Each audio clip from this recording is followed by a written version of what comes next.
பரமாத்மா சர்வேஸ்வரன் வைகுண்டவாசியாய் லட்சுமிதாரித சரணனாய் சனகாரி சேவிதனாய் சதுர்வேதங்களும் மூர்த்திமத்தாக ஸ்தோத்திரம் செய்து கொண்டு வைகுண்டத்துல பகவான் ஆனந்தமாக இருக்கிற பிரபு பூலோகத்துல ஜனங்களுடைய க்ஷேமத்திற்காக திரேதாயுகத்துல சக்கரவர்த்தி குலத்துல ஸ்ரீராமனாக வந்து அவதாரம் பண்ணினாள். புனர்வசு நட்சத்திரத்துல அவதரிச்சாள்.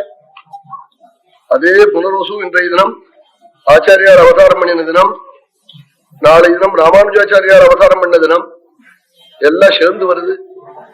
இன்னைக்கு புனர்வசு ராமனுடைய ஜென்ம நட்சத்திரம். கல்யாணே பத்த நட்சத்திரே கௌசல்ய சொல்றாள். வசிஷ்டாரிகள்லாம் சொன்னாலாம் புனர்வசு நட்சத்திரம் கல்யாண நட்சத்திரம்னு.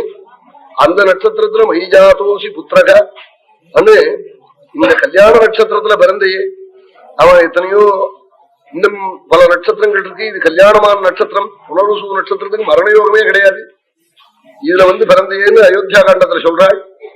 எல்லா ரங்கநாதன் உபாசிச்ச புண்ணியம், தெய்வத்தை உபாசிச்சா அவன் ராமனை உபாசிக்கிற குடும்பத்துல புனர்வசூல குழந்தை பிறப்பான், ராமனை போல இருப்பான். அதெல்லாம் கலியில பிரத்யட்சம்.